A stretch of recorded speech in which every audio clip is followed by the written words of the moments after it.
Yung feeding time na naman tayo mga tol. Ay, naglabasan yung mga quail ko. Nakakalipat kasi ito mga tol. Nakakalasot ko ba? Dapat hanggang doon lang sila sa barrier na yung mga tol. Gutom sa mga tol. Pero bago yan, bago tayo pakain, pupunta muna ako dito sa labas dahil may kukunin akong mga dahon-dahon mga tol. Baka alam ko kumakain sila ng mga dahon-dahon eh. Lalapag ko dun para mayroon silang vegetation mga tol, diba?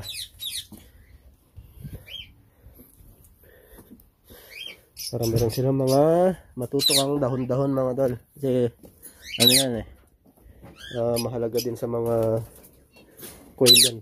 Ayan, ako po, lalabas.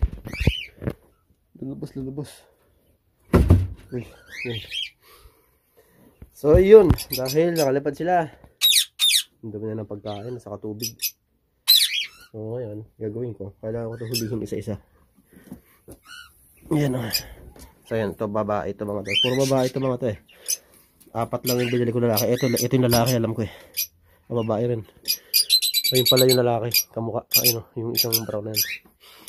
So ang babae na ito mga to, ang babae spotted yung dibdib. Yan, may mga batik-batik yung dibdib. Sabihin babae yan. Ang lalaki, walang spot. Ito, kagaya na ito. Ito yung nag-iisang puti ko na lalaki. Kita nyo clear yung dibdib. So, lalaki yan mga dal. Mga bata pa yan mga yan. Ano pa lang, nung kinuha ko sila 5 weeks. So, naka-1 linggo na. Bali, ano sila ngayon? 6 weeks na sila ngayon. Ito, lalaki rin pala ito. Ano naibigay sa akin Ito, babae. Bata pa to. Taba oh. Ang taba na ito mga tol. Bata pa to, maliit pa eh. Kaya sa ilalim sila ng kulungan ng quail. No, kakatil. Ayan. Babae. Basta may spot. Sila babae mga tol. Uy, huli ka balgungan. Ito babae rin. Tabo, bilog yung katawan eh. Siguro tumitimbang ng mga ano yun eh. 1/4 ito. Ito yung pinakasisiw. Ito sisiw ito mga tol. So, nakita nyo yung ulo. Ito nyo yung ulo. Meron pang balahibo ng pagkasisiw niya. Sisiw pa to eh. Ito babae rin ito mga tol. Ito nyo naman sa dibdib. Doon sa mga expert sa mga quail dyan, comment kayo dito. Diba ganito ang babae? May spot. Spotted yung dibdib. Ibig sabihin babae. So yun yung pinakamaliit eh. Parang 4 weeks lang yan ang kinuha ko sa ngayon. 5 weeks na yan. The rest 6 weeks. Ito, gutom na gutom ng mga tulay no. Yung mga nahuli ko nagpuntahan na dun saan. Meron pa dito eh. Ito yung puti oh. Babae rin ito mga tol.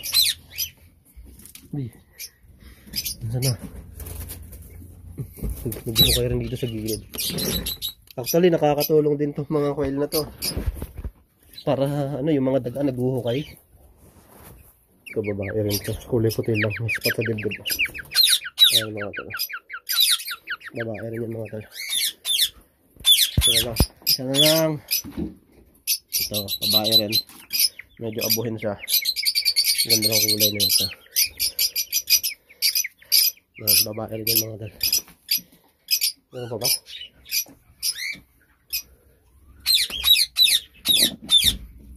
Wala na yata. Bali 24 yan mga tol eh. Yung 4 dyan libre na lang sa akin nung pinagkuhanan ko. Pero yung 20 yung binili ko. Nakaano tayo dyan. Ano ang halaga nyan?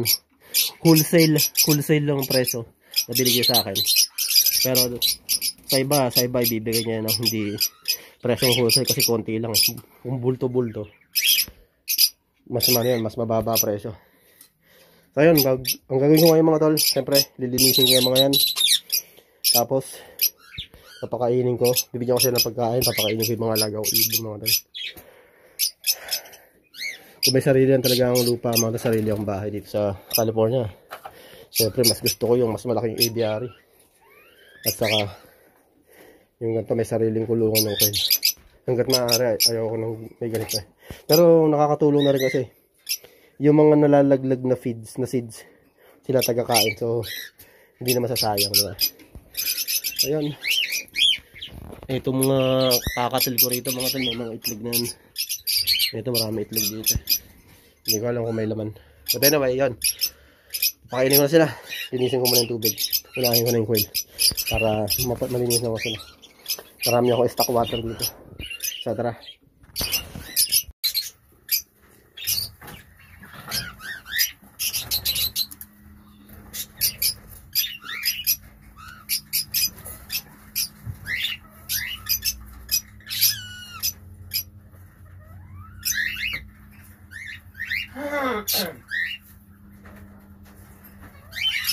Uy! Tangkal!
So yung mga tol, nalinis ako na ng tubig, nabigyan ko na sila ng feeds. Ay medyo tumutuka-tuka na sila dun sa ano, sa damong binigay ko. So ano yan siyempre para makakain din sila ng fresh na ano, na veggies. Ito namang mga feeds, may halo-halo yan May mga gulay rin yan, may mga isda, kung ano mga source of protein na kailangan ng katawan nila. So ganoon din yung mga ibon na to, yung mga pagkain nila. Iba-iba. Protein, mga veggies, may mga prutas. Ganoon yung pagkain ng ibon. So, kung makikita nyo naman dito sa ano nila, sa pagkain nila. Kung kailangan ko na naman bumili ng pagkain dahil medyo malapit na maubos. Pero yun.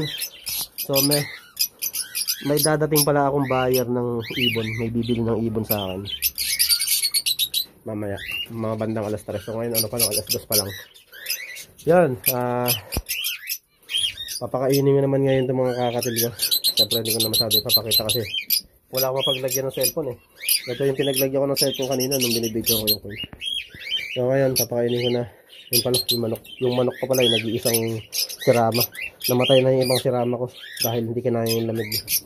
So yun, papakainin ko na yung mga kakatil. Pati itong Indian ringneck. Tapos ito binibenta ko na rin itong mga finches ko.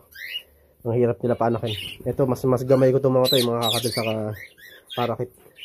Ito medyo mahirap din paanakin para sa akin itong mga lovebirds. So but anyway, papakainin ko na yung mga kakatil ko. Siyempre hindi ko nasasama sa video dahil wala nga tayo mapaglagyan ng aking camera. Nakakalimutan ko palagi yung tripod ko. Ayun mga tol, tapos ko nang pakainin ulit yung mga alaga ko ibon, siyempre pati yung mga quail na rin. Ayan, dito pa yung tubig. Pero dadagdagan ko pa ng isa pang tubig yan kasi ang mga quail mga tol, malakas uminom ng tubig at napakahalaga na may tubig sila. Siyempre pagkain, 2 tower yung mga tol.